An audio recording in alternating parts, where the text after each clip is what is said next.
ఆధునిక భారతదేశం అభివృద్ధి వైపు పరుగులు పెడుతున్న సమయంలో కేవలం ఉద్యోగం చేసి మాత్రమే డబ్బు సంపాదించాలంటే కొంత అసాధ్యమైన పనే. అయితే కొంతమంది ఉద్యోగాలు చేస్తూ సొంతంగా వ్యాపారాలు చేస్తుంటారు. మరికొందరు వ్యవసాయం ద్వారా కూడా అధిక లాభాలను పొందుతున్నారు. మనం ఈ కథనంలో శ్రీగంధం, శాండల్వుడ్ ద్వారా ఎలా సంపాదించవచ్చు, వీటి పెంపకానికి ప్రభుత్వ నిబంధనలు పాటించాల్సిన అవసరం ఉందా అనేవి వివరంగా తెలుసుకుందాం.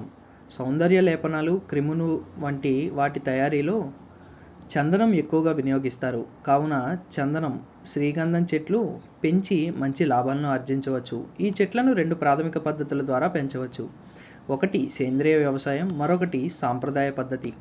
సేంద్రియ విధానం ద్వారా సాగు చేస్తే 10 నుంచి 15 సంవత్సరాలలో చెట్లు పక్వానికి వస్తాయి. అయితే సాంప్రదాయ పద్ధతిలో వ్యవసాయం చేస్తే 20 నుంచి 25 సంవత్సరాల సమయం పడుతుంది. అయితే ఈ చెట్ల పెంపకం సమయంలో కనీస రక్షణ కల్పించాల్సి ఉంటుంది. చెట్టు పక్వానికి వస్తుందనే సమయంలో సువాసనలు వెదజల్లడం ప్రారంభిస్తుంది. ఆ సమయంలో కొన్ని జంతువుల బారి నుంచి మాత్రమే కాకుండా స్మగ్లర్ల బారి నుంచి కూడా కాపాడుకోవాల్సిన అవసరం ఉంది. ఇవి దాదాపు సమశీతోష్ణ పరిసరాల్లో ఏపుగా ఉంటాయి. ఒక చందనం చెట్టు ద్వారా 3 నుంచి 5 లక్షల వరకు ఆదాయాన్ని పొందవచ్చు. ఈ లెక్కన 10 చెట్లను పెంచితే 50 లక్షలు, 100 చెట్లు సాగు చేస్తే 5 కోట్ల వరకు ఆర్జించవచ్చు. శ్రీగంధం మొక్కలు పెంచాలనుకునేవారు తప్పకుండా కొన్ని రూల్స్ తెలుసుకుని ఉండాలి.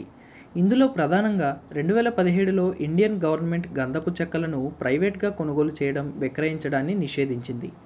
కావున చట్టం పరిధిలో చెట్లను పెంచవచ్చు, కానీ వాటిని ప్రభుత్వానికి విక్రయించాలి. అంతేకాకుండా వీటి పెంపకం ప్రారంభం సమయంలోనే అటవీ శాఖ అధికారులను తెలియజేయాలి. వారు వీటిని ఎప్పటికప్పుడు నావిగేట్ చేస్తూ ఉంటారు. ఎక్కువ లాభాలు వస్తాయని శ్రీగంధం చెట్ల పెంపకం చేయాలనే వారు ముందుగా అన్ని విషయాలు తెలుసుకోవాలి. సంబంధిత ప్రభుత్వం నుంచి పర్మిషన్ తీసుకోవాలి. ఇందులో లాభాలు మాత్రమే కాదు, నష్టాలు కూడా వచ్చే అవకాశం ఉంటుంది. కావున ఇలాంటివన్నీ బేరీజు వేసుకోవాలి.